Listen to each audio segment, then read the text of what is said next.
No worries. Miss Sarah have already started the ball rolling. She has introduced me. She has introduced Miss Anna. And I think looking at time, may I kindly encourage all of us to sit back, relax, as we allow Miss Anna to take us through today's discussion. In today's discussion, we will be pleased to really learn about how to get the most out of our course book. And Miss Anna, from all her expertise, will take us through that. I encourage all of us to use the chat feature on our screen to share in your questions, your suggestions, and areas for clarification as well. Miss Anna, may you kindly take the floor. It's all yours. Thank you so very much. Thank you, Miss Jane. First of all, I just want to say, it's such an incredible honor. I'd say a privilege to be here with you this evening. I write course books for Angola, so it's extra special being able to spend this time with you. And I'm very fortunate because as I've been writing these books, I've learned so much about Angola, about the people, the culture, the music, the food. Every time I write a course book, it's just an incredible journey. So thank you for lending me a bit of your time on a Saturday evening. And I hope I use your time wisely. So today we're going to be talking about course books because I write course books, but I am also probably one of the most critical people when it comes to course books. I have a love-hate relationship, which is strange because I do write them. But I'm very critical of course books, and we're going to see why. And I'm going to share with you just some tips on how we can get the most out of these course books. But of course, we're going to start off with a quote. And this is a quote by Scott Thornbury. He says that it is the teacher who makes the course book come alive and not the other way around. In the classroom, the course book is just a tool. Okay? And we need to remember that it is just the tool. The most important person in the classroom is the teacher. So what we're going to be doing is how the teacher takes charge of the course book, how the teacher should be critical of the book. And I'll tell you why. Course books, the author does not know your context. Only you know your context. So only you can make what's in the book work, because each class is different and nobody knows students better than you, the teacher. So we're going to be looking at how we can turn the course book into like a springboard in this learning journey with our students. Now, I'm going to start off, I'm actually going to share another quote with you because I love quotes. And this one is Penny who I adore. And she says, a course book is a tool. And the teacher is the craftsman or craftswoman. I don't like that word there, craftsman. So we are like the artists. Now, when I think, I need to think in metaphors. I rely heavily on metaphors. I rely heavily on frameworks to organize my thinking. So what I'm going to bring today are 3 mindsets. So the teacher, when we use a course book, these are the 3 mindsets that we should have. And what's the first one? The teacher should be a curator. So if we think of like a museum, you have the museum curator or an exhibition, and that's the person that selects, yeah, what's going to go in the exhibition. Then we have the teacher as a designer.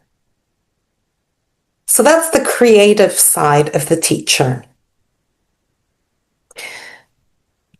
And then we have the teacher as a guide. Okay? So I'm going to be taking you through these 3 mindsets and how we use them when working with our course books. Okay?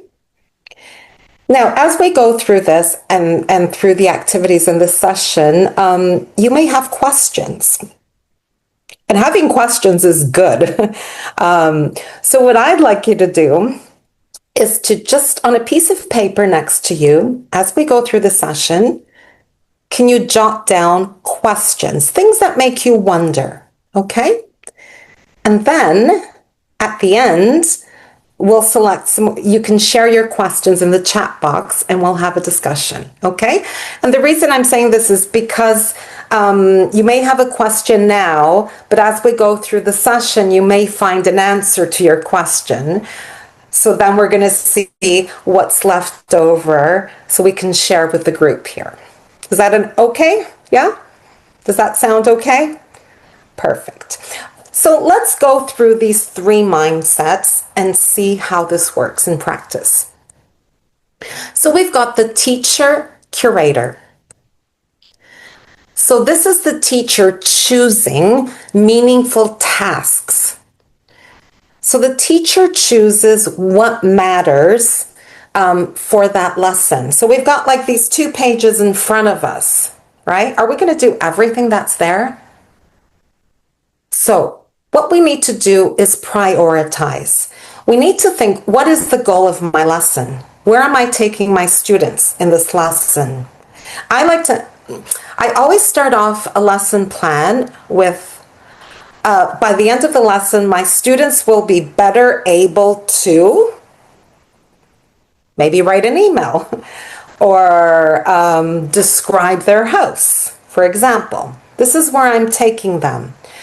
So I need to prioritize. I need to select the tasks that meet the lesson goals. This is where I'm taking my students.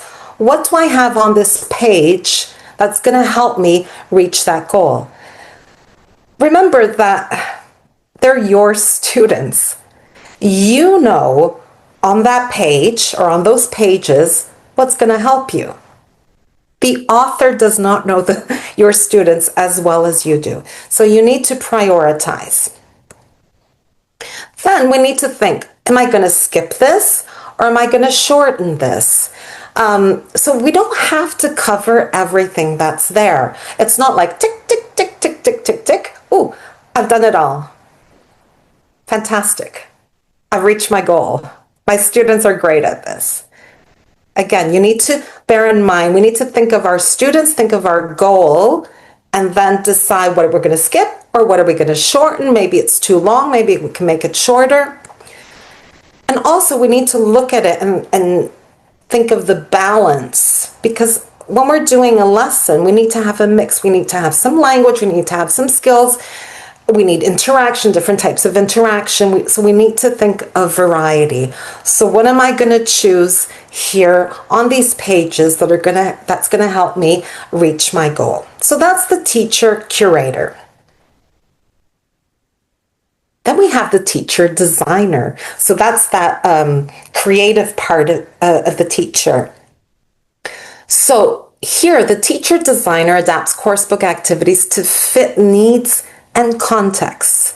Remember, you know your students better than anyone else. You know your students better than the author. I can write books for Angola, but you are the ones that know your students. I do not know your students. So the teacher designer adapts and adds value. Okay? And how do we do this? So we adapt what's there. It could mean like rewriting the instructions. Perhaps they're too complicated for your students. We need to rephrase what's there, make it simpler for them. Maybe we need to break the tasks into steps. Because you look at it and think, my students are not going to get it. So how am I going to do this in steps? Okay, maybe we need to take them one by one and do it with them. And this is really important. We need to localize.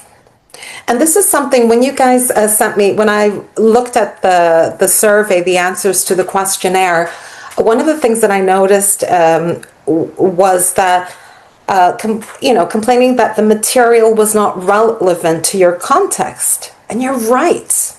You're right. So we need to localize.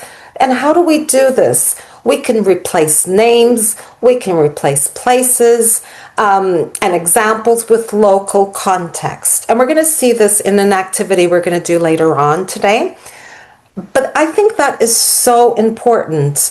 And even if you're working with a book that's specific to your context, there are always things that you need to change or adapt to suit your students. All right, so localize. And then we need to add creativity. And how do we do this? We do this by turning passive tasks, for example, pictures in the course book, text in the course book, into active speaking, listening, or thinking tasks. So this is the teacher designer that comes into play. Again, the author does not know your students. When we write course books, it's very superficial because we do not know the students we're writing for. Okay? So that's where the teacher has such an important role. And now let's look at the teacher guide. And this is one of the mindsets that I really, really like. So the teacher guide leads the students through the course book with purpose and encourage them to think. The course book doesn't encourage the thinking, it's the teacher and how the teacher uses the course book. So the guide, the teacher guide, leads with purpose. Okay? How is that? By setting goals. And we tell the students, we share with them what skill or language they're going to learn today. And basically, what the teacher guide is doing is saying, this is where I'm taking you today. All right? This is where we're going. This is I love to look at lesson plans as a map, you know? You know where you're going. This is my destination, but I can take this road, I can take that road. But we tell our students where we're going. And the teacher guide is the one who guides the journey, who breaks tasks into clear steps, for example, with a prediction, the reading, listening, discuss, reflect. So all those steps that the teacher decides that the students need to reach that outcome, that's the teacher guide preparing the journey or guiding them on that journey. And the teacher guide is the one who invites thinking. It's the teacher who asks the why questions or the what do you think questions. So it's not just comprehension checks, but we got the deeper thinking. And often course books don't do that. As I said, they're very superficial. They don't know your students. You know your students. And because you know your students, you know how you can bring that deeper thinking and how you can do it in the classroom, okay? It's your role. And it's such an important role. The book is just a tool. Now, I have a quote here. As you can tell, I love quotes. But I've taken out that word. So what I'd like you to do in the chat box, what word do you think is missing there? Is a teacher's greatest rival and best lesson. Who or what is a teacher's greatest rival?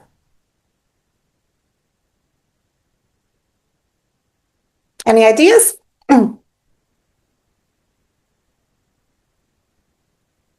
Think of yourself. Who or what is your greatest rival?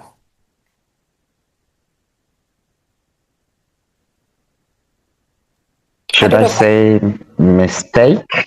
Could be. You could put it in. Mistake is a teacher's We greatest could do a rival sharing. and Could best be lesson? mistake. Could be mistake. Anything else? Think of when you're planning lessons, when you're looking at the book, when you're selecting what you're going to do. Mistake, we've got attention, planning, lesson plan. But there's something else there. Are you activities, the world, the course book? Think about when you're planning, when you're teaching, or life in general. What is a big problem that we have? Time. Yes, time. Isn't that a problem? Let's see. Time, yes, it is. It's time is a teacher's greatest rival. You're always fighting time, but it's also our best lesson. Time is always there. Indeed. Think about it. Often the book has more than we can realistically teach in one lesson. Doesn't that happen?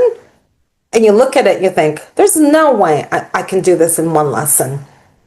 There's no way I can do this before a test. There's no way. I mean, I know I feel that all the time. So the thing about time, it forces us to prioritize. Isn't that great? It really makes us think. If I look at this and think, I can't do this. I don't have time to do all of this. So it makes me think, so what is important here? What am I going to do with my learners? How am I going to make them, the most of the time in this class? I need to prioritize. So time teaches us, it's our best lesson because it teaches us to focus on what matters most on the page in the lesson. You remember the teacher curator, yeah? It's a great time is a great teacher. Time also teaches us to value depth of learning over coverage of every task. Okay? Because we don't have enough time, we're not going to be going tick, tick, tick, tick. No, we're going to be looking, I'm going to use this and I'm going to maximize this here. I'm going to add this and I want to take them deeper because course books are very superficial in their thinking. Time also teaches us to leave space for reflection and for student voices. Yeah, how do we bring in reflection? Because without reflection, there's no learning. There's no learning. And I think this is something that we neglect a lot in the classroom. It's not the course book's job to do that, right? The course book is a tool. It's just a tool. We cannot expect learning without reflection. And again, it's like real life. It's real life. Do we not need to reflect to learn in real life? Yeah. And students need to be aware of how the learning takes place. They need to be aware of what strategies they're using. Also, learning, reflecting helps with agency and autonomy. So we need to make time for these things. And these are things that are not in the course book, but that are so important when it comes to learning. Also, time teaches us, and this is an important lesson. Are you ready? Are you ready? Time teaches us to reuse and adapt. We don't have to be constantly reinventing the wheel, okay? And so what we're going to be doing today is I'd like to share with you, I have this toolbox, imaginary toolbox, teaching toolbox that I take with me into the classroom. And in this toolbox, I have all these activities that are ready-made and material-free, okay? And as I said, and I'll keep repeating this, course books are very superficial and course books do not know your students. So you need to know your students. And what happens? We can plan a lesson. I don't know. We're doing a reading, for example. We're going to do a reading today. And you plan everything. But then you're in class and you notice that your students, teenagers, are yawning. Oh, maybe it's early in the morning. They still haven't woken up, you know? Or maybe they're tired because they had PE or something. Or maybe they're hungry, you know, it's just before lunch. The course book doesn't know that, they don't know that. The author doesn't know that, but you do. And because you have these activities in your toolbox, you know, ready-made that you can use at any moment, that is something that the course book doesn't do. That's you. So these are my 10 favorite activities that I always have ready to use in any lesson. Okay? Are you ready? Are you curious to find out? Okay, here we go. Now, I'm going to be using material from these two books. These are two books that I've written for Angola. I'm now working on the Nona class. And the reason I'm using this material is because I have access to it. It's just because I have easy access to material, okay? It's not, these activities can be done with any course book. So let's start off with how often do you use the introduction, the unit introduction? You see these 2 pages? Can you see them? How often do you use these with your students? Or do you? Can you just put yes or no if you use this unit's intro with your students?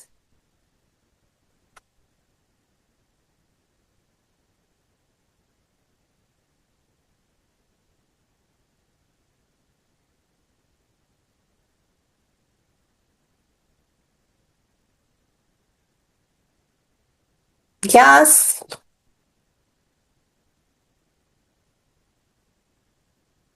Let me see if no. Okay. All right. This is a part of the book that I love using with students. So what I'd like you to do is to look at these 2 pages. I know you can't see all the text very well there, but do you see the number 4? So what does that tell us? They're not starting the book, are they? So they're going on Unit 4. And if they're going on Unit 4, that means they have covered some language already, right? And then we have a young man. What does he have? He's got a suitcase, right? Oh, look, the title of the unit is Traveling. And then we've got the subunits. We've got different ways of traveling. We've got journeys. And we've got, traveling by Bicycle. That's coming up in the unit, isn't it? And then we've got the vocabulary. So you would look, it says traveling, airport, telling time, types of journeys, parts of the bicycle, types of bicycles. And then we've got the grammar there. So I like getting students focusing on this because it's telling them where they're going. Yeah? That's the destination. And we sometimes forget this, that they need to know where they're going. So what I like to do is get my students to write 6 questions that they're curious about. This is what's coming up in this unit. What are you curious about? What do you want to know? There's no right or wrong answer. Anything you're curious about is fine. Okay? So can you type one question in the chat box? What would you like to know?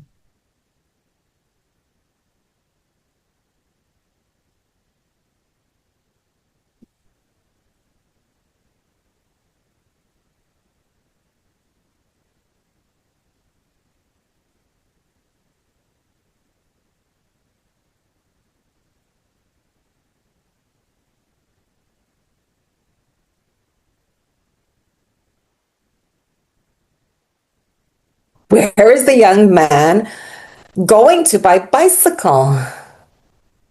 How do you go to school? Could be by bicycle. One more question. What are the different ways of traveling? Does he carry that suitcase to school? Look at all the questions we have here. Where is he? Okay. Now, what I like to do with students is, do I have it here? Oh, I've lost them. Where do I have them? I like them writing these on Post-its. And the reason I like putting them on Post-its, on sticky notes, is that when they find, once we're in the unit, because what they're going to try to do is answer the questions throughout the unit, okay? And what I have them do is, if they find an answer or they find information that will help them answer that question, they move the sticky note, the Post-it, to that page. And the reason we do this is just to make it, the course book, a little bit more interactive. So moving from one page to the other. Now, the thing is, we might reach the end of the unit and what? There are no answers to the questions. There are questions that are left unanswered. Is that a problem? What do you think? Is that a problem? No. That just means we're extending the learning. Okay, so the answer is not in the unit. Maybe I need to find it somewhere else. Perhaps the teacher can help me. Or maybe there is no answer, but I can be creative. Like, who is he at the end coming back? Who is he? Where is he going? What's in his suitcase? Can you imagine with your students getting them guessing what's in his suitcase? Yeah, what do you think? One thing you think he has in his suitcase?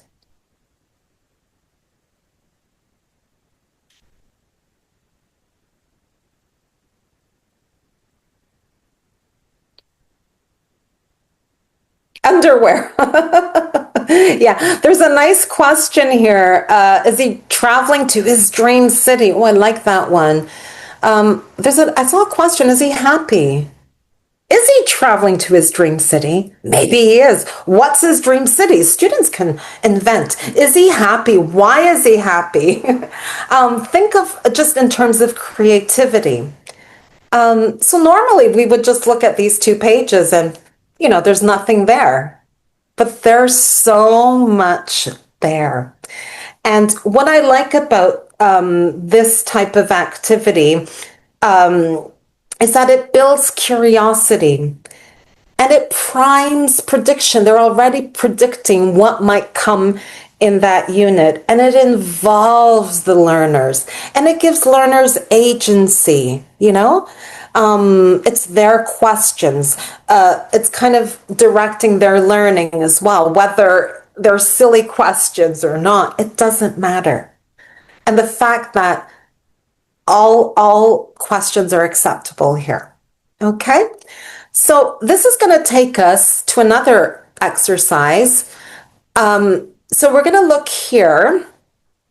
And one of the things with course books is pictures. It's such a problem choosing pictures for course books because they come from all these photo banks. We have to choose.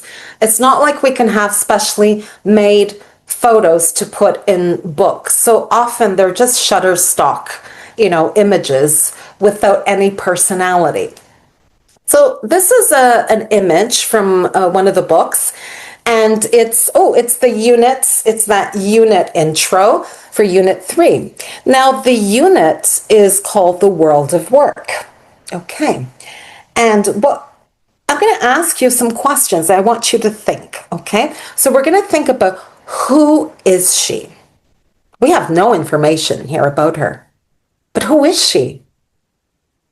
So in your chat box, in the chat box, can you give her a name? Can we give her a name?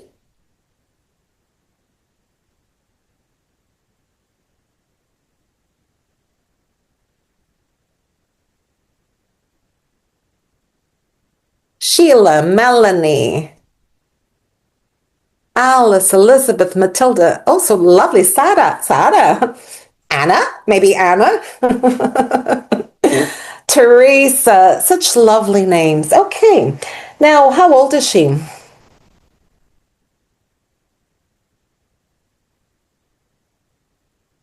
"22, 30-ish, 30, 27. Okay, 18.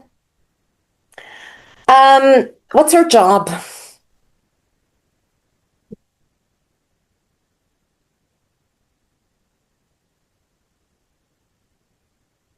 Teacher, accountant, teacher. Oh, accountant and teacher, journalist. Ooh, nice. She's a manager. She's 23 and she's a manager. Albino, I like the way you think. You're already creating a profile for her there. I can see. She works in communication. Fantastic. Okay. Family. Does she come from a big family or a small family?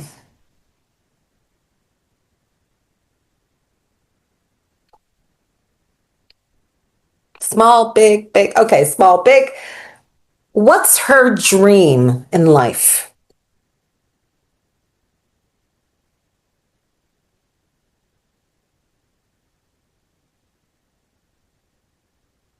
To be a millionaire, to be successful, be a manager, maybe moving up like in her career. Okay. And we all have dreams, don't we? To ensure good community, become a CEO. Oh, I like this. These are women that know where they're going to be rich. Okay. And what would she like to do that she hasn't done yet?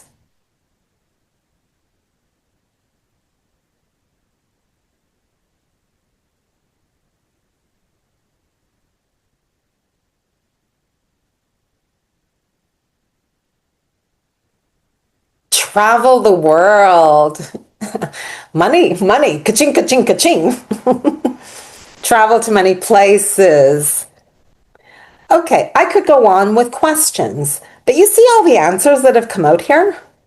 Yeah? Don't they come out quickly, these answers? It's something called imagination, and it's such a wonderful thing. And that's what I love about these pictures. They look boring, but actually, finish her PhD in human resources. The fantastic thing is that we give them life. We bring these pictures to life. We bring these characters in our course book to life. We give them life. Yeah, they can be whoever we want them to be. Isn't that wonderful? These people have dreams, just like us. They're going places. They want to do things. And I love to bring in the topic of dreams. I always bring that topic in. And as Mercedes says, and yes, it's great to ask them, what makes you say that? Bring in that deeper thinking. But getting them dreaming. Some teenagers, some of our kids, they don't have that ability to dream anymore. Isn't that sad? Yeah? We need to show that dreams are so important. Another reason why I like doing this is it's a great way to recycle language. Just because you've done questions doesn't mean that they know how to ask questions. They still have problems with word order. Or let's imagine you did present perfect a couple of units ago. Why not bring it in? You're going to start another unit. Why not ask, what has she done? What hasn't she done yet? So you're bringing the present perfect in. So look at the pictures in your course book as incredible resources, and looking at these people in the course book. What we're doing here is adding human connection and personalization, but that human connection. With one of my groups a couple of years ago, I had a great group of teenagers, and we kept going on about these Shutterstock images, and then we started creating a story early on in the course book. And what happened was every time a new person showed up, when we would just create a character. So our course book became a story. Yeah. And we just kept adding to the story. Initially, it was just for fun. And then we started taking it very seriously. And each time another face would show up in the course book, we would just add it to our story. So in the end, our course book became a story. Just imagine that. How your course book could become a story. I'm giving you that challenge. Turn your course book into a creative story with your students. Okay, again, you can do this with any pictures you have in your course book. I don't know how I am for time. Oh, okay. Do you know who this is? I hope you do.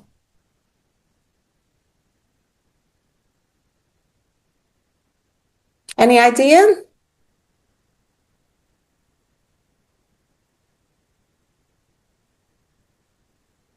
Yeah.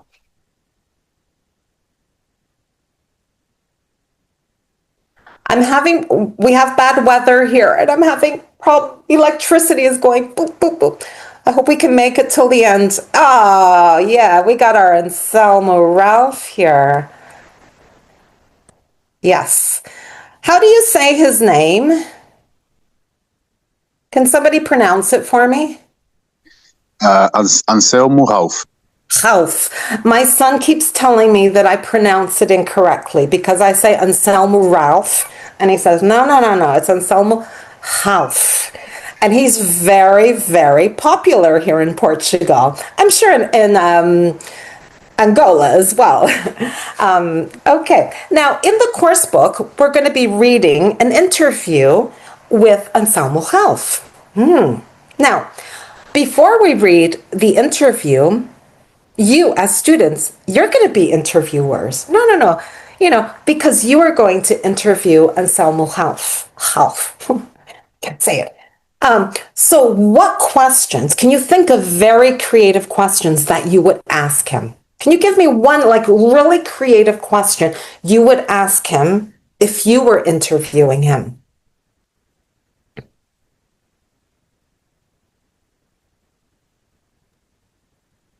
How do you write your musics?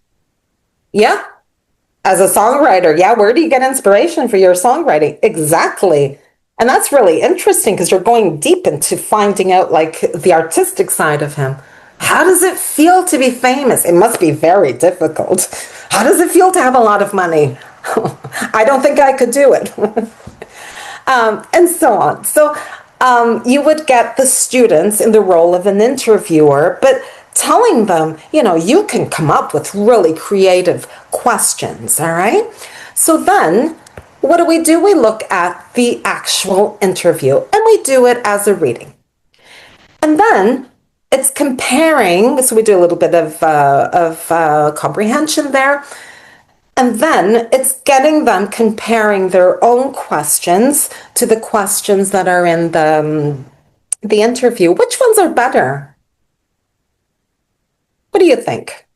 Maybe the students' questions are better. The students will say, my questions are better, Now, suppose we don't have the information for our questions. Is that okay? We don't have the information? What do? The information is not there for the questions. That's okay. That's okay because it takes the learning outside of the book. Yeah? Which means that students are going to have to try and find answers to their questions that are not there. And you go and find out. And this is a way of taking the learning outside of the book and outside of the classroom. Okay? So go out and try to find answers to your questions, and whatever you find out, then share with the class. Or you can prepare then another interview, so a role play. One is Anselmo Ralph, the other is the interviewers. There's so many other things you can do. But the reason I like doing this with students is, again, it brings in it brings in the curiosity, but it's also and it activates schemata, because we know we need to activate schemata when we're doing readings and listenings. But more importantly, it's human connection. It's the human connection, because that's where curiosity comes from. And it's important that we find ways to connect in that way with the characters that come up in our course books. Okay, and also making sure our learners understand that. Sorry, I'm just reading what's in the chat box here. Understanding that if the answers are not there, that's okay, because we can find out.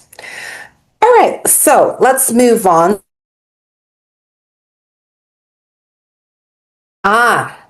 Okay. All right. Now, what I'd like, first of all, I'd like you to close your eyes. And I'm going to read to you a little description, and I want you to picture it, okay? All right, in your mind. Eyes closed. Now I'm going to describe a picture to you. So in this picture, the sky is blue. And so is the sea. There's a man riding a bike on a dirt road or path along the sea. There are rocks in the sea. There are mountains in the background and clouds behind the mountains. How do you feel? I've just described this. You've pictured this. How does it make you feel, this picture?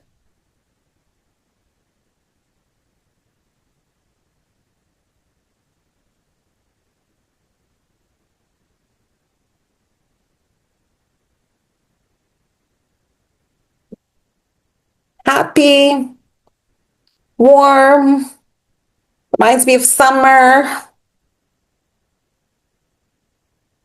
Fazend, where I am right now, but it's raining sad and it's gray and miserable. Peaceful, lovely, lovely. Oh, relaxed. Perfect, yeah. I love little things where I get my students visualizing and get them feeling, and that takes away like stress from the lesson. All right, now on a piece of paper in front of you, I'm going to I'm going to describe this picture again, okay? I'm going to read this again, but can you draw this description, okay? Are you ready? Okay. In this picture, the sky is blue and so is the sea. There's a man riding a bike on a dirt road or path along the sea.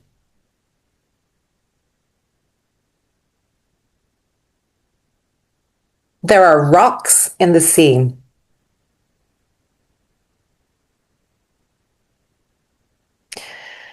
There are mountains in the background and clouds behind the mountains.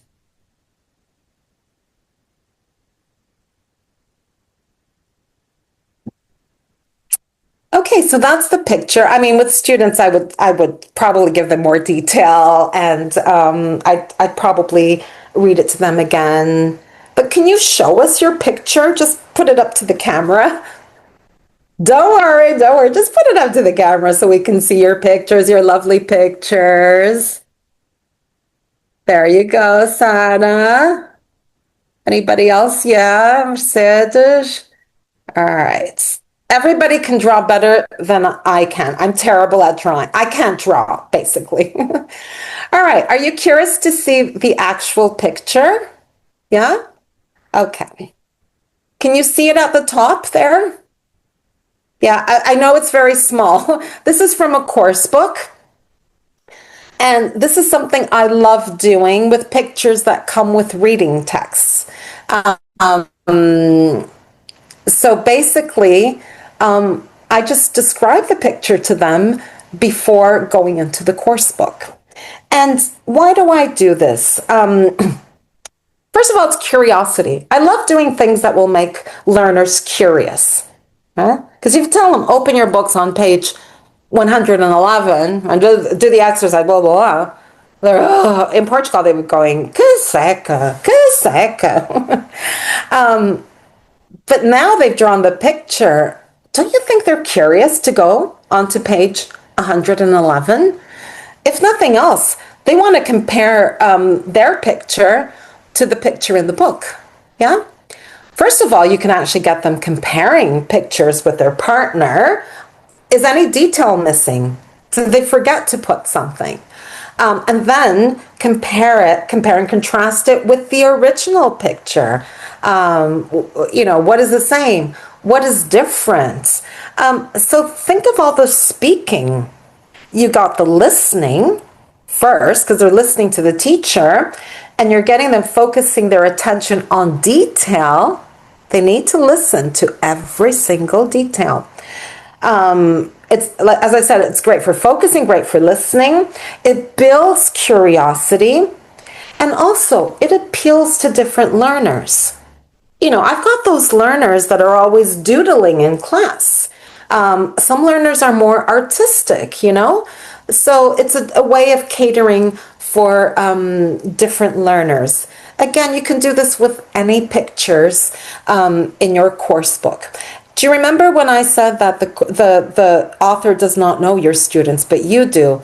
And when you go into the classroom, you notice they're tired, they're sleepy, their attention is wandering. So at that moment, you decide, I'm going to do a picture dictation because maybe that will get their attention. Maybe that will wake them up.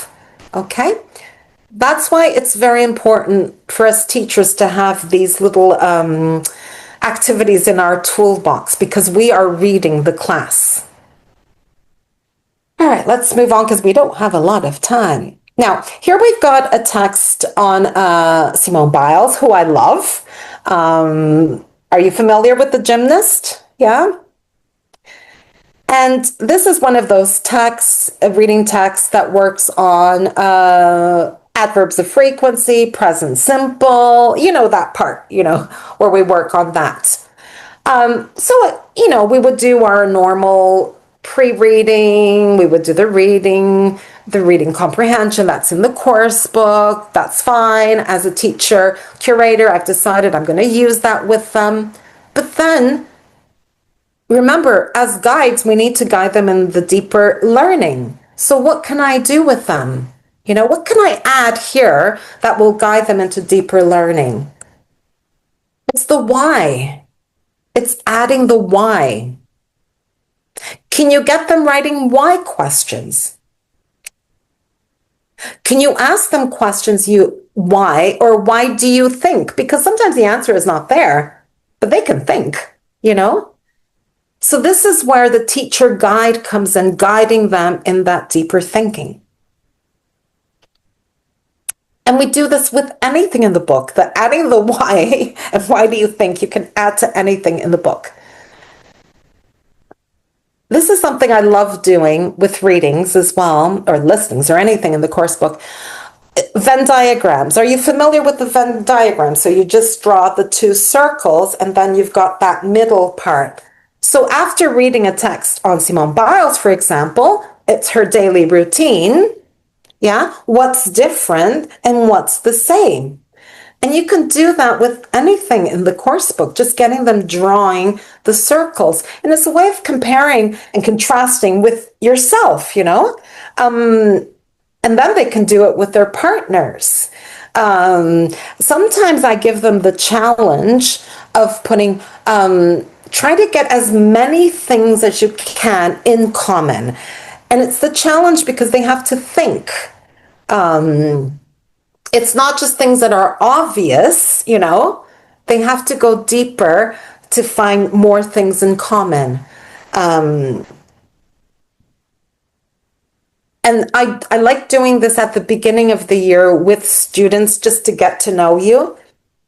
It's a great way to connect students as well. Try to find as many things that you have in common, because sometimes we're looking too much at what separates us instead of seeing what unites us. So always bringing that, and it's great for intercultural awareness as well, when you're reading about different places or people in other countries, kind of trying to find what unites us. So something you can always bring into a classroom, very easy. And what we're doing here is also connecting with the text. Okay, this is one of my favorite activities, which is called Title Transformers. Now, you have no idea how difficult it is for an author sometimes to come up with a title for a text. I know it sounds silly, but it is so difficult. Think of yourselves as well. When you're writing an article, writing a text, and you have to come up with a title. How difficult is that? Yeah? Now, in the book, often we have a title. But who's to say the title is a good title? Just because the author put it there? Get your students to change the title. Make it more interesting. Yeah? Because when they're working with the titles, it encourages deeper thinking. You have to really understand a text to give it a title, don't you? Or for example, here we've got an email. There's no title because it's an email, but give it a title. There's some texts in the course books that don't have titles. And that is such a great way to go deeper with understanding. There's an exam, I think it's B1 exam, if I'm not mistaken, Cambridge B1, preliminary. There's a question, or there used to be a question in the reading where they had to choose the correct title. They had to choose the title. It was they had three options because it shows understanding of a text. Okay? So a little activity you can do with your students to deepen comprehension. Remember when we talked about localizing, yeah? The teacher as a designer, we need to localize, meaning that it's not the context is not relevant to our learners. Mm-hmm. And we know that many course books are very Eurocentric. Yeah, you got the London and the Paris and the Rome and, So look, these are some questions. These are some sentences I've taken from course books I've written. Ha! Look at these.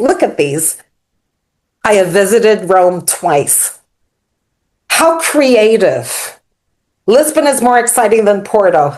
Very creative. If I study hard, I'll pass the exam. Oh my God, where did I get that sentence? The house was built in 1950. I was reading when she called. Now, these are taken from examples, in the grammar box. So these are the examples. How can we localize it? Thinking of your own country, thinking of your own context, how can you localize those sentences?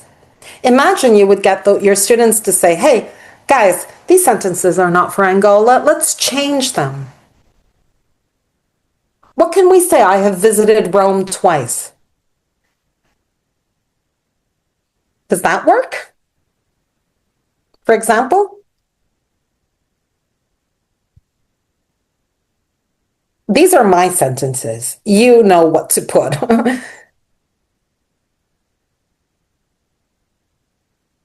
Actually, I'm dancing kizomba on Tuesday nights. I'm taking music, African beats now. Oh, I think it's the Fortress of São Miguel. Is that right? Fort São Miguel? Fort São Miguel.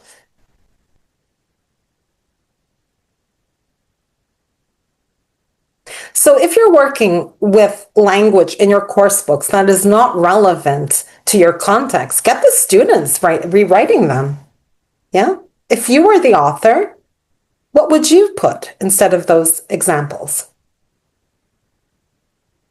So it's very important to localize because we need to make grammar relevant and memorable for our learners. Yeah? And it's a nice twist to what's in those boring grammar boxes, All right. I think it's time for a song. Yeah? I think it's time for a song. In our books, we have songs. I know in my books I do because I love music. I'm going to do a little dictation. Have you got a pen? Yeah? Are you ready? So I'm going to dictate some verbs to you. And when you write them down, I want you to write them down. I'm going to dictate in the infinitive. I want you to write them down in the past simple. Okay? So for example, if I say be, what are you going to write down?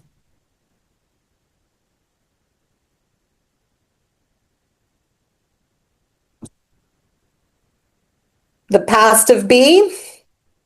Oh, sorry, I need to look. Was, were. Thank you. Thank you, Francisco. Exactly. So, number 1, be. So you're going to write was, were.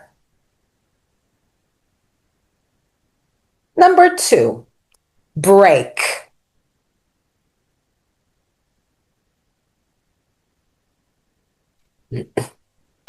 Wonderful. Francisco, you're my best student here. Find.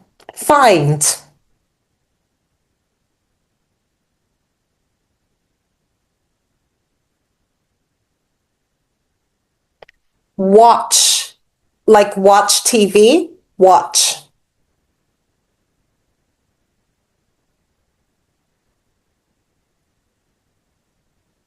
Make.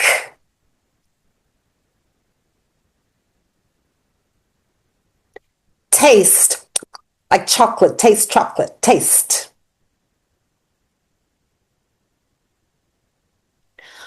Lose.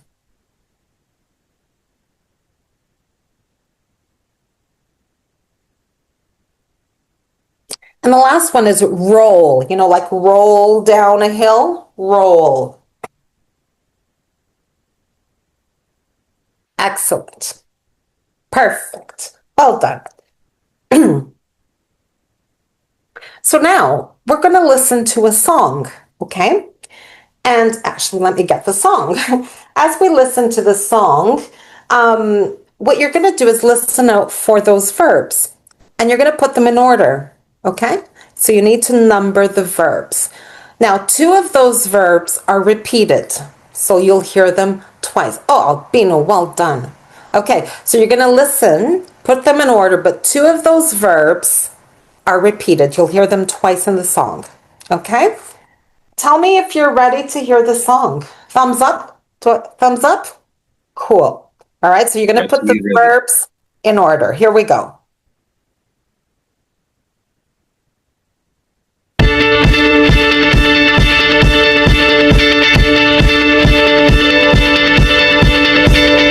When I was 6 years old, I broke my leg.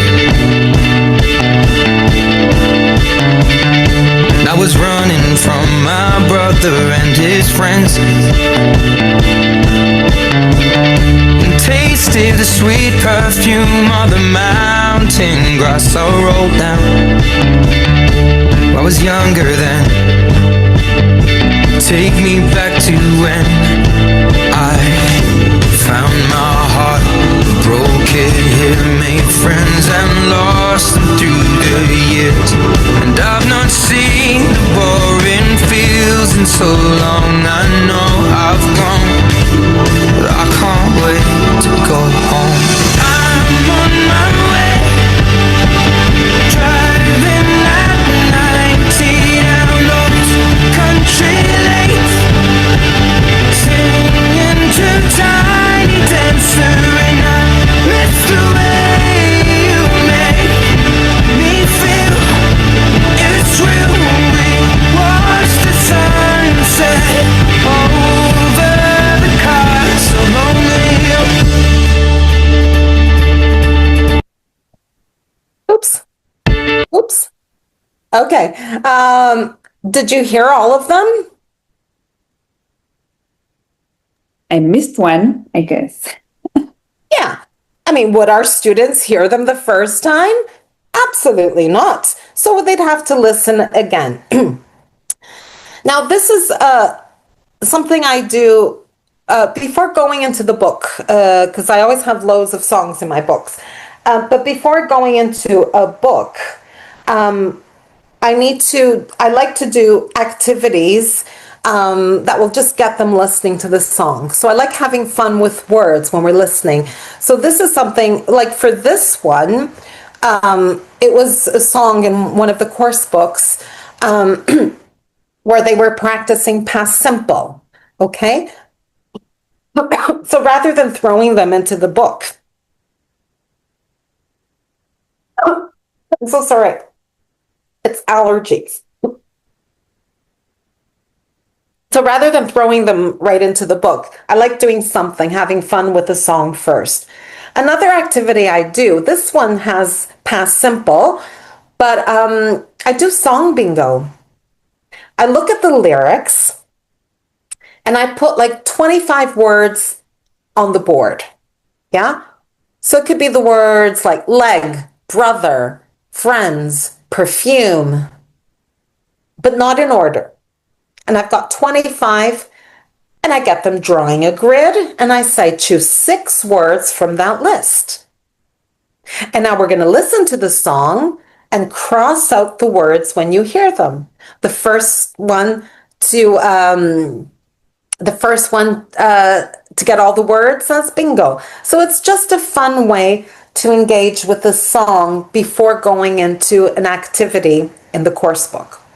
Now, if you have access to internet in your classrooms, I mean, as a follow-up would be to actually watch the music video, because often you can do very beautiful things with music videos. And I'll show you this one. I'll show you why I really like this music video.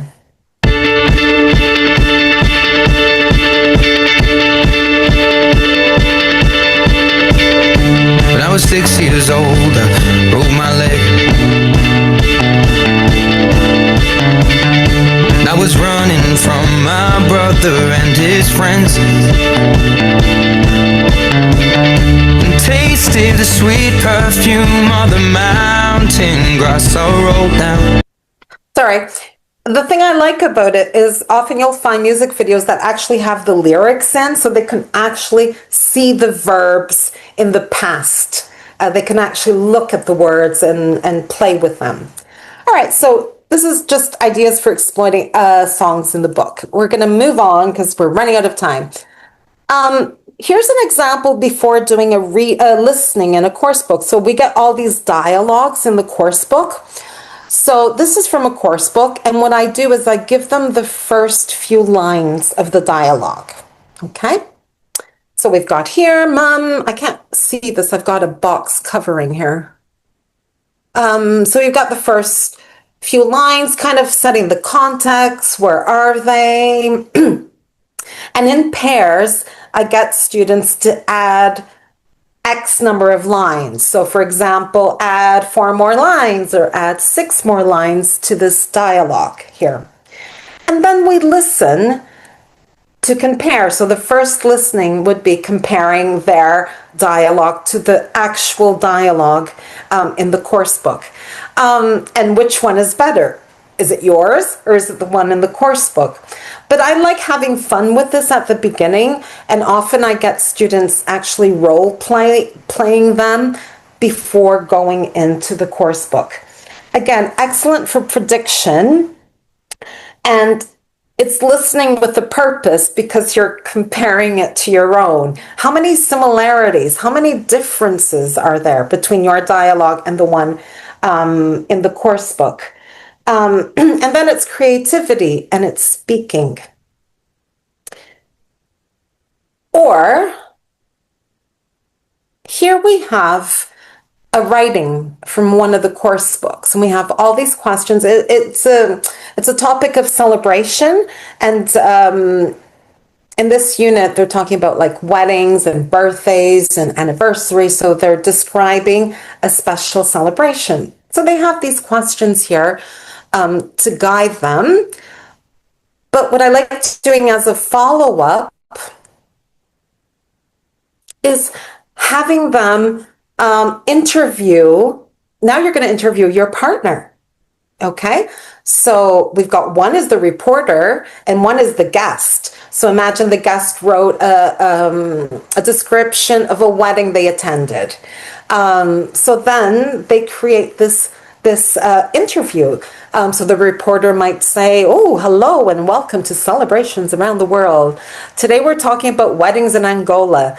Can you tell us about the last wedding you went to? And the student would say, yes, it was my cousin's wedding in Luanda, and so forth. So after the writing, students are turning it into a speaking, interviewing and interacting. So it's a way of getting, optimizing, maximizing your activities in the course book.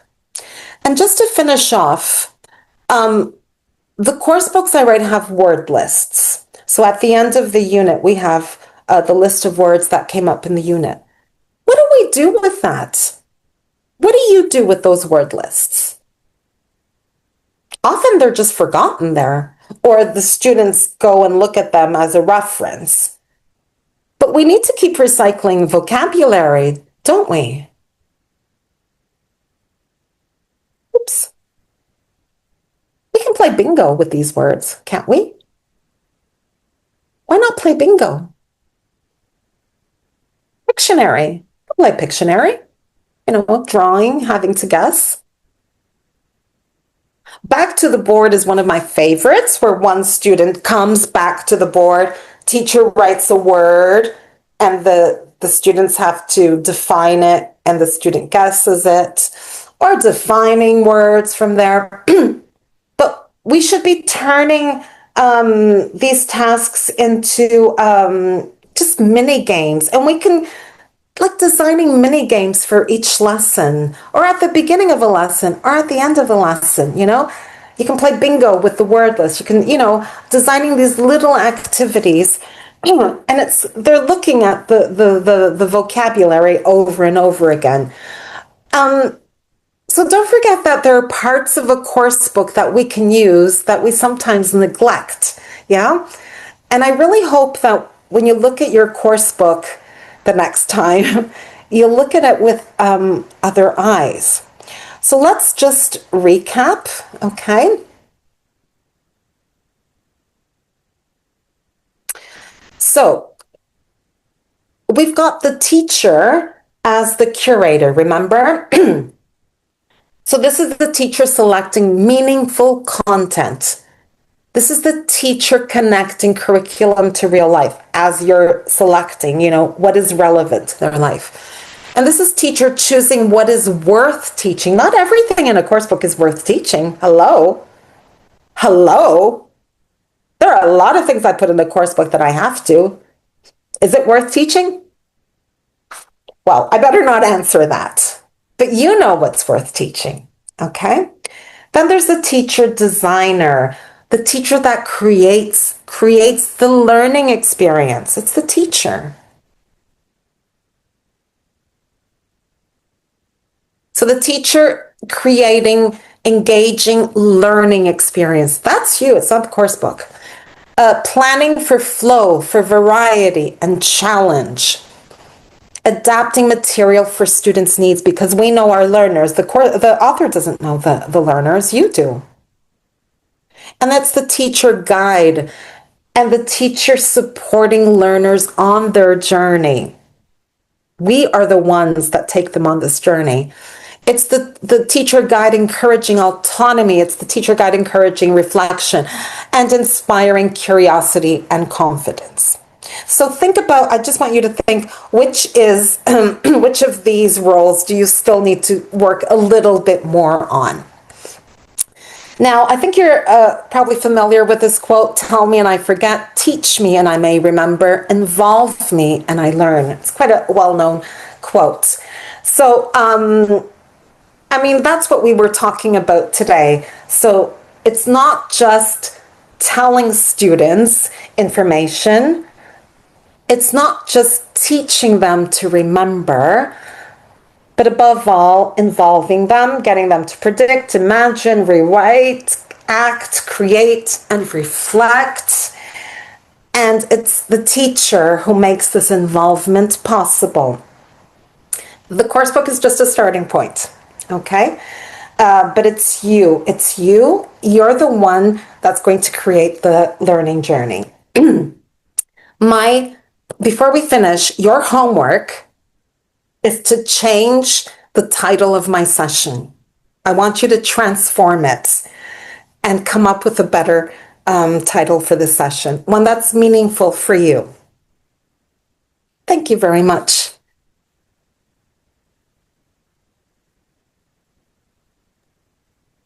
May we please give a round of applause to Miss Anna.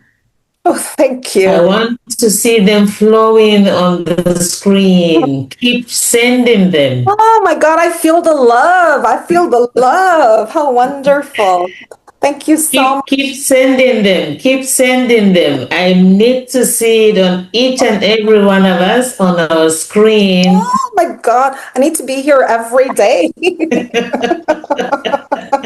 Thank you so much for giving me your time. I know how precious it is. Miss Anna, this was one of the best presentations that I've ever witnessed. Ever since my presence here in Angola. I must acknowledge that. Thank you. That is my God. It's amazing. Thank you so much. You have done nothing but justice to almost 1 hour, 45 minutes that we have spent together listening, participating, observing, learning, and absolutely dissecting each and every way that you presented. Thank you. We want to appreciate you taking your time to put all this information into perspective. Each and every slide has a deep meaning. And I am 100% sure that each one of us that have participated has 100% learned a lot. For your time, for your dedication, for the insightful information you've shared with us this evening. Thank you so very much. Oh, I'm so happy. Thank you, and humbled. I'm so humbled. Yes, please. If there are any questions, I'm very happy to answer. I don't know if there's time. I think we we'll need to have time for that, to be honest, because the charts in the future side of our slides here, we didn't really ask so many questions. So may we kindly allow ourselves to ask questions directly to Ms. Anna. If you have a question, please just unmute yourself and go ahead and ask. So long as we take it one at a time, please, may we not rush into asking, because I want to believe that quite a number of us will have questions to ask you. How many of us have got questions? I do. Okay, go ahead, please. Thank you. Once again, good evening to everybody. I hope you are doing well. So to cut it all short, I'll go straight to the question. My question is, involving the students in the lesson normally requires them a certain sense of the language. With this, I mean that they require to at least be able to know some words or to be familiar with the language already. So my question is, how can we involve beginners level students in our lessons? Thank you very much. Thank you, José. That's such a thoughtful one. It's a very difficult one. You've put me on the spot here. I think we all have that problem as teachers. And it's giving them voice. How do we give them voice, isn't it? I think it's giving them time as well, you know? We often throw out these questions and we forget that people need time. I can give you an example. I was in Segovia, and Mercedes knows I was in Segovia for 3 weeks in Spain this year, and I made it a point to speak Spanish. But my Spanish was very limited, but I made a point of speaking Spanish. I realized how much time I needed to organize things in my head. I realized that sometimes I needed help from Google, Google Translate, meaning in the class, the learner might need help from the teacher. So sometimes we need to slow down in the classroom and give them the time and to think about what they're going to say and to give them the support.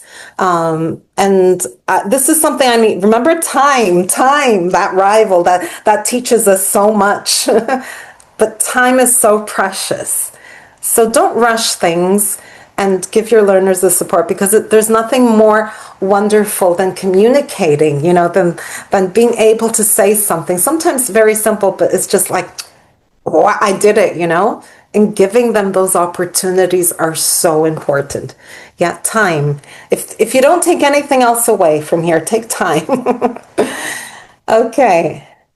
Thank you, José, for that really thoughtful question. Thank you, Ms. Anne, for that response. I think there's a question in the chat group. Do you agree that only less experienced teachers use a course book? Do you agree to that sentiment? Yeah, that's a good question. That's a very good question. I'm thinking of myself. I'm going back in time many years ago. Yeah. I mean, experience is a great teacher. Time is a great teacher. Oh my God, my metaphor for today is time. Time is such a great teacher. Obviously, with time, we gain experience, but that goes for everything, you know? Just think of yourself when you started teaching and think of yourself where you are now. And also just think of where you're going, you know? I mean, when I started teaching it, I don't know if it's the same with you, but I had very little resources. I was actually more creative when I started teaching than perhaps I'd be now, because now there are so many course books and so much material out there. Can you hear me? Can you hear me? Okay, because I've frozen here. We can. Okay, I look like I have Botox here. But So I feel I was a lot more creative when I started than I had very little resources. And now there's so much out there. And sometimes having too much out there is actually, I think, is worse than better because we rely too much on the books and the workbook and the digital content, you know. I still think the artist is the teacher, always the teacher. The teacher and the learners just create beautiful things in the classroom. I hope I answered the question. Do you know what? The questions, they're never answered, nor should they be, because we take them with us to continue reflection. Yeah? That's why I think questions are the most important thing we can work on in the class. And making our students realize that not all of them have an answer. And that's great. When questions don't have answers, that means we carry them with us. That means the learning continues. And isn't it wonderful if our students go home with more questions? Think about it. Think about can we send our learners home with more questions? Yeah? Think about it. How can we do that to keep the learning growing? I think we have one more question here. From Mercedes, yeah. How do you plan to implement new strategies or approach to get the most out of a course book? I mean, you want me to read it again? Oh, no. I'm thinking of the answer. It's okay. Oh, okay.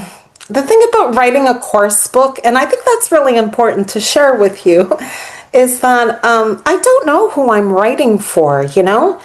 I'm not the one that it's not so much the author, it's more the teacher. I'm only giving you a tool to work with.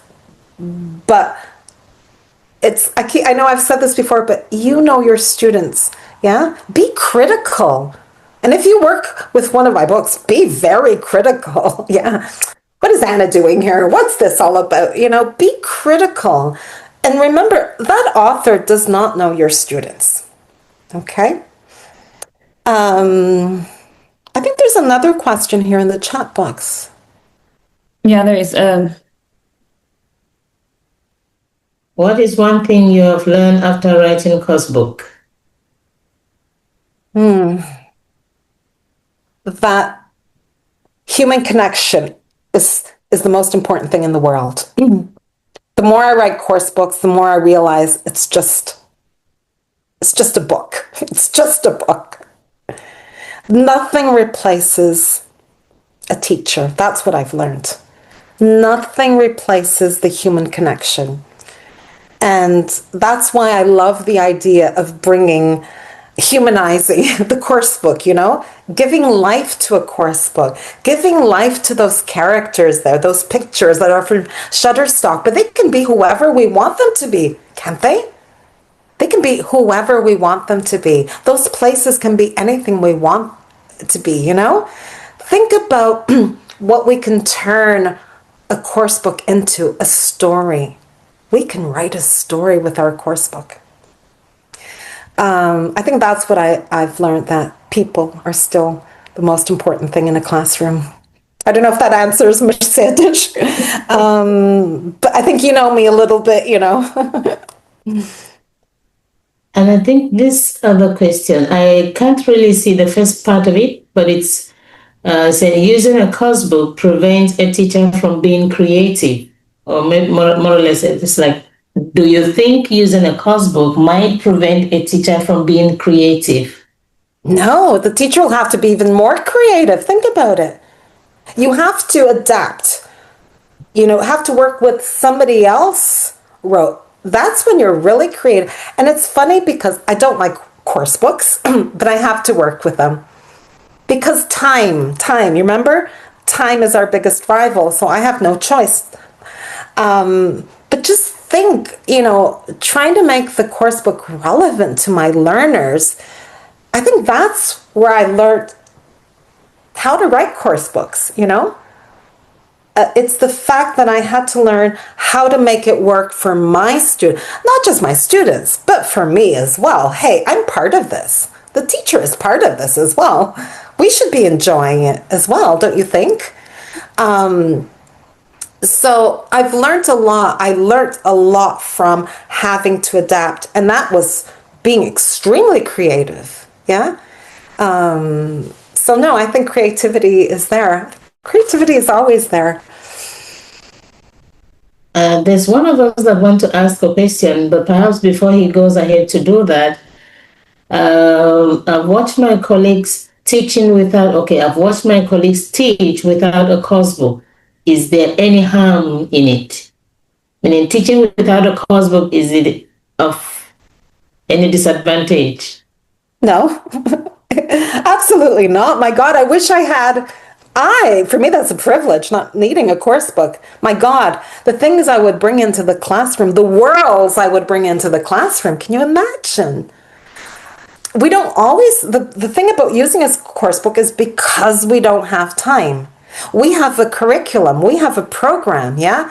So the course book is that intermediate stage. You know, they sort that thing out for you so it's organized, you know, for meeting the requirements of the program. But if I had to choose, my God, I would not work with a course book. But I would need time. Yeah, I would need time. Okay, I think perhaps now we'll invite Mr. Is it Shinda? Shinda, please unmute yourself and ask your question. Thank you. Thank you. Good evening, everyone. I asked you to speak and not to write because I wanted to seek for permission if what I'm going to ask, I don't know if it's actually really related to what was taught today, because It doesn't I wanted matter. to know. Everything is relevant here. Okay, so I was trying to really apply all this that we've been discussing here in online context. Imagine you are receiving beginners and you've got a beginners class that has got like 15 students. How best can we apply this student involvement, course book in an online setting? And I'm here thinking, how So best do you? Sorry, you work online. Is that what you're saying? I am saying everything that we discussed here. How best can I apply in online setting if I'm having online lessons? You're teaching online, because I'm believing different when it's a physical class, and then when it's an online class. I was actually copying a whole lot of things the way you were teaching us here, and everyone was involved. And I'm like, okay, this is actually possible. But I'm thinking if they are beginners, because I'm believing everyone here has got a basic knowledge of teaching English and everything. But I'm thinking if you've got beginners, they have never had English, they have no basics whatsoever. What exactly do you have to start with? How best can you involve? Do we have testimony of someone who's been teaching students online and they are actually speaking? Because I know we can give testimony about teaching physically, and we got students that are speaking, but I'm thinking online. Yeah, but you mean actually speaking, yeah?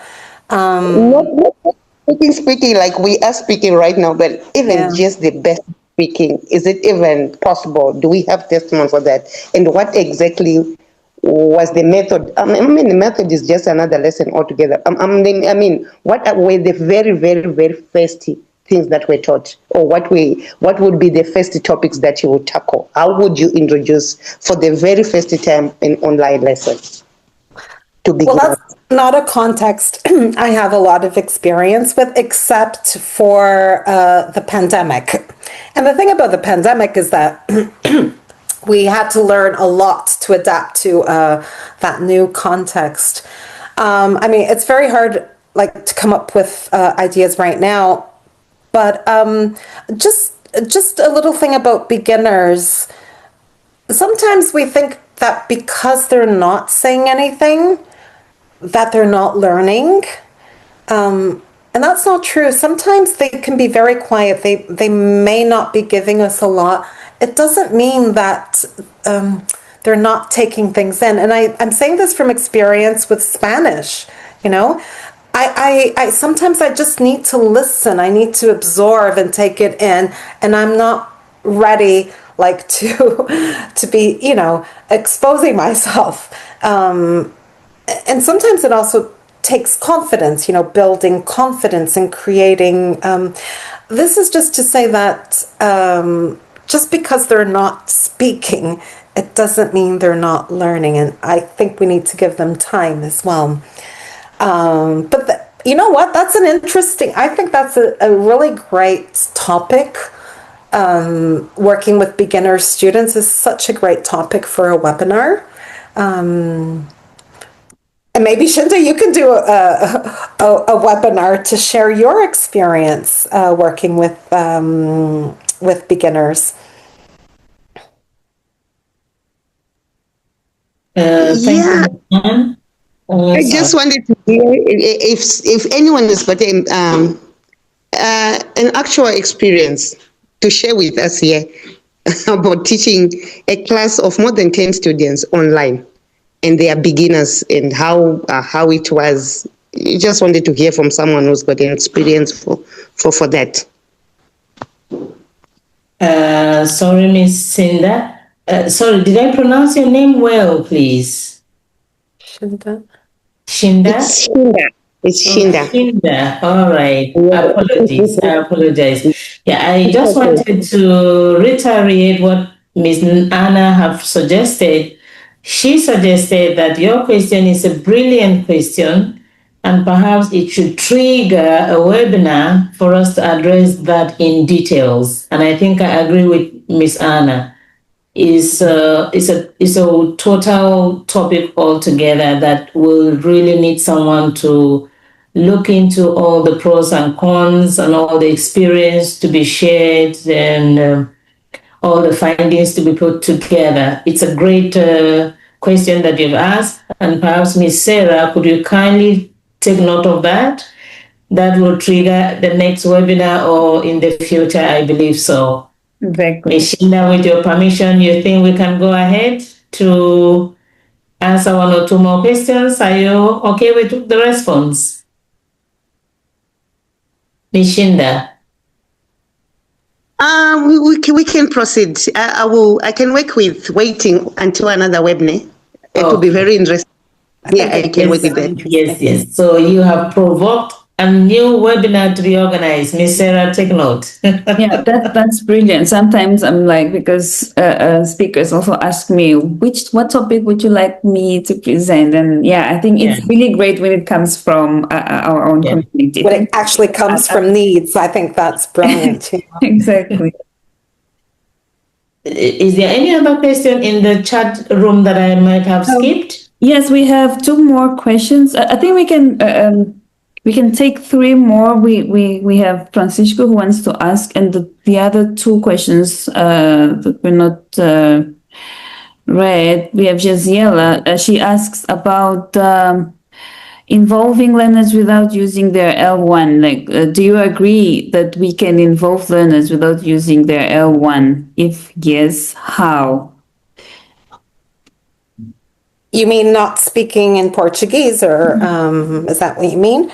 I think only speaking English, right? Yeah, I mean, I do that from little ones until I always speak English. Mind you, I have no problems with L1. Sometimes just to get a word across, I don't see any problems with a translation. If it's going to save me time, if things are not important and I need to move on, I will use L1. But yeah, absolutely using English in the classroom as much as possible. Ms. Sarah, sorry, before you read the next question, someone has raised a hand, and in a chat meeting like this, we pay attention to the attention being raised. So, Mr. Jose. Yes. You raise your hand, please.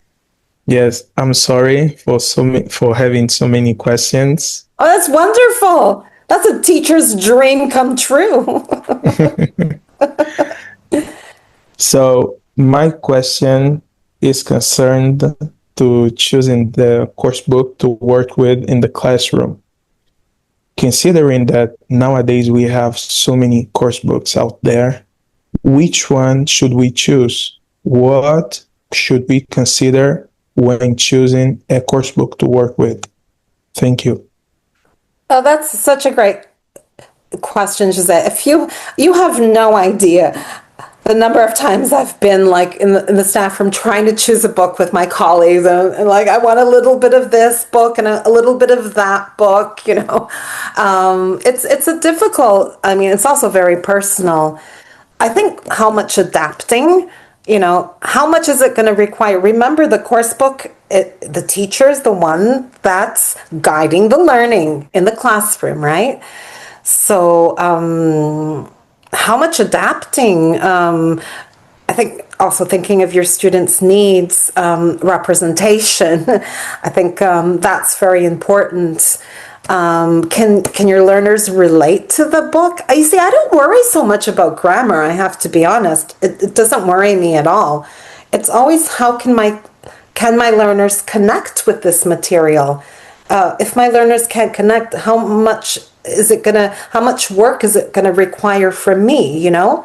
The texts are not relevant, because if I have topics in the course book and texts that are relevant, you see, I can do all the rest. I can design tasks for them, you know? But without that kind of material, that's very difficult, you know? I need to have like the topics and texts that I can work with, because I can do all the rest, the designing and the choosing, selecting. But it's such a difficult task, choosing a course book. So difficult. Thank you, Miss Anna. Miss Sarah, please, the last question that you have. Oh, yes. I think we can take one last question from Mr. Alfonso. He asks a very reflective question there. How do you gather feedback from users, teachers, learners to inform future revisions of your adapted contents? This is what he wants. Yeah, you mean with course books? Yeah, I do get feedback. So we, at least in Portugal, I mean, I've just started writing books for Angola, but we do get feedback from teachers actually every year, if I'm not mistaken. And I think that's so important, because we see things through one lens, and, you know, our teachers, you know, they see it through another one. And I know that the main thing is time. That's the one thing the teachers, you know, it's time consuming. But then, and this is what I keep saying here, it's the teacher who decides what's going to be covered in the class. It's the teacher who decides. It doesn't mean everything there is to be used, yeah? You know better than the writer. You know your students so much better. So I hope I get feedback from my books for Angola. I'd love to hear what people have to say. Miss Anna, once again, a word of thank you is not enough. Oh. We appreciate. It was such an honor for me. I cannot begin to describe what an honor it's been for me. I've got like tears here. It's so special. It's so meaningful being able to share. And I'm very open and honest, my perspectives and how I feel about things. I believe people are the most important thing. And in your classrooms, it's always your learners. I know there are tests, I know there are reports, I know there are so many things, but it's you and your learners. You are very important as well. Never forget that. Be kind to yourself as well. And thank you so much for having me. Thank you so very much. So at this point in time, I appreciate Miss Anna, because actually she helped me with the last part of my responsibility, which is keynotes. And I think she gave us a recap. And I want to believe that the recap must have served that purpose of me having to jot down some points to share at the end of the presentation. So Miss Anna, once again, thank you for doing that on my behalf. I appreciate. Thank you I just so want to much. request that the slide will be shared in the group, Miss Sarah, but for the colleagues and our team members to at least have something to relate to. I'm sure after this whole presentation, they will get back to it and just make reference. Yes, I'll definitely We share. say we save the best for the last. Having said that, I'm not saying that the presentation was not best, but the best is this part. Miss Anna Pires is originally from Canada. She has 30 years of experience teaching English to all grades, levels, and age groups. She is a writer, of course, books. She wrote course books for Portugal, Angola, Mozambique, and many more other countries. She has authored 2 books which are significant for children, for Angola and Mozambique, respectively. Miss Anna is a coordinator for APPI, Mindful EFL, and a teacher trainer for APPI, and a Pilgrims, where she specialized in humanistic teaching. And in addition to her great biography, she is a literacy translator. Miss Anna is passionate about working with teenagers. She believes deeply in humanistic approaches to education, and she loves integrating music, art, literature into the classroom. Miss Nancy, Miss Anna, thank you, and thank you again. In Angola, we say muito obrigada. Muito obrigada a todos. Foi prazer enorme estar convosco. All right, so can I invite Miss Sarah to give us her closing remark? And if there are any other announcements, please, Miss Anna, the floor is yours. And thank you for according me the opportunity to facilitate and to be your moderator for the day. Thank you. Muito obrigada. Oh, Miss Jane. Thanks, Miss Jane. And thank you so much, Anna, once again. I mean, like, the whole audience here is really, really happy and satisfied with this presentation. It was a brilliant presentation. And my notebook is just full of notes here. And we've really learned a lot. And I will surely, with Anna's permission, I will share the slides to our groups. And well, we don't have much time. I mean, time has already passed. I just wanted to announce our next webinar, which will be on the 18th of October. It will be soon. And it will be to be presented by Gracia Mendoza from Honduras. She's an education specialist, teacher trainer, a former member of TESOL board of directors, and yeah, it will be soon. So please stay tuned to our social media platforms, to my Facebook account and to the WhatsApp groups. We'll soon announce the further information.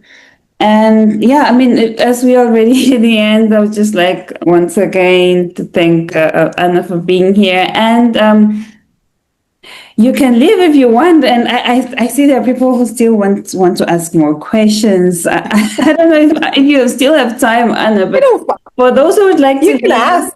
Oh, thank you.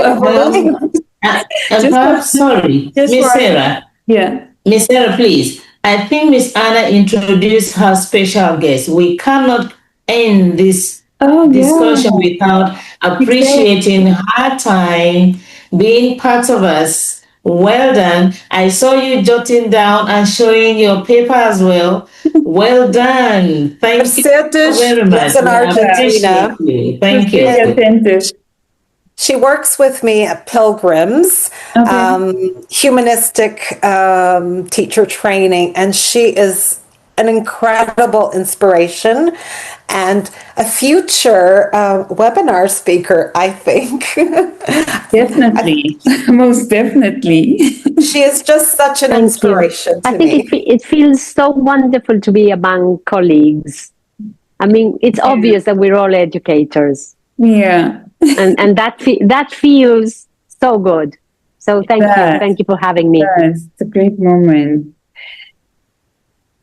Well, for those who would like to leave, you can leave. Feel free to leave because our time has ended. But we can still, for those who like to stay, can also stay for networking. Adelina wanted to say something. There's also Jose. Was it? Let me just see. Francisco also wanted to say something. Yeah, but by the very beginning, it seemed like it was a special ladies webinar. But as time went on, of course, I got familiar and I got integrated as well. And I was very happy. I'm very happy. I mean, because it was very instructive, especially for me as an English teacher for from 7 to 9th grade, of course. Yeah, and I appreciate a lot. I just have to thank everybody, especially Miss Anna Pires for the great and the brilliant presentation of the work. I mean, yeah, I just have to say thank you, and I hope to be present in the next webinars. Yeah, I hope to be present in the next webinars, of course. Thank you very much. Stay tuned, Francisco. Thank you. Miss Adelina, are you still there? Oh, yeah, you are. Miss Adelina, go ahead. Yes, I would like to say that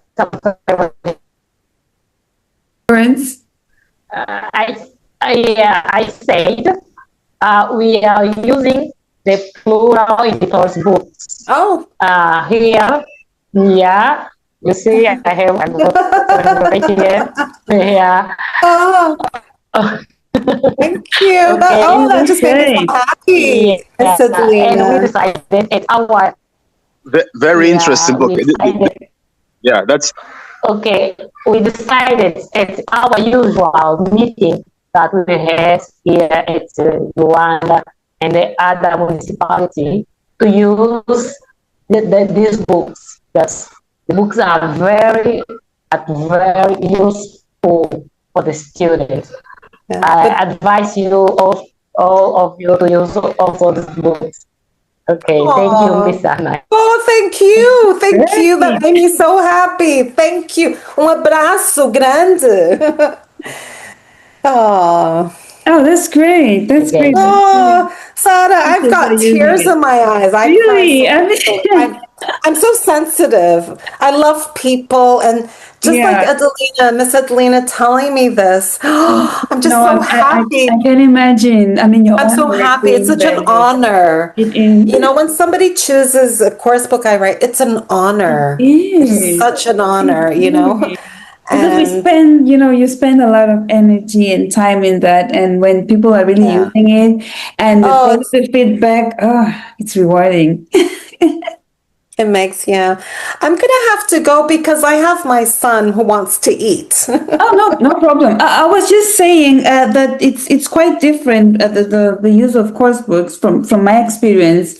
In public institutions, it's like the teacher is like, it's free to use whatever books or course books the teacher feels like using. Like in my experience, I never had a situation in which I had to use a specific course book only. But I know that in private institutions it's like that. Like teachers have to strictly use a certain textbook. In Portugal as well. In Portugal, in public schools, different. So they choose a course book for 6 years. The government only allows to change after 6 years. I don't know in Angola, but we have to keep them for 6 years. So when we're writing course books for Portugal, you know, we have to be careful. Like the Queen, we knew she was going to die because she was old, so we couldn't put her in the book. Do you know what I mean? Yeah. Because we have to look 6 years ahead. But yeah. And books still dictate what people are teaching. And Miss Adelina, I hope you are very critical of the book. I hope you look at the book and go, no, my students. And change and design and be an artist. Okay. And with the strategies that we heard today, I mean, it will be Great. Like I always have different books here. I go on the internet and all that.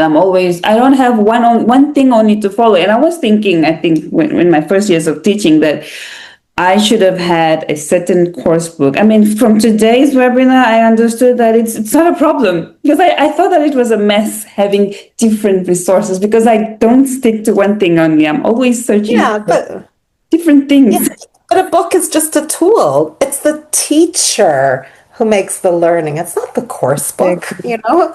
I mean, obviously, like the book I wrote was for Angola. So, I mean, representation is very important.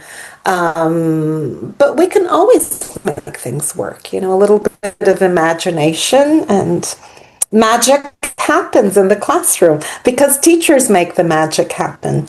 My darlings, I have to go feed my son. Sure. Thank you so much. Thank you, Sara. Muito obrigada. And anything you need, I'm here. Estou aqui sempre. Beijinho para Angola, muito grande. Obrigada. Grande abraço. Bye. So, guys,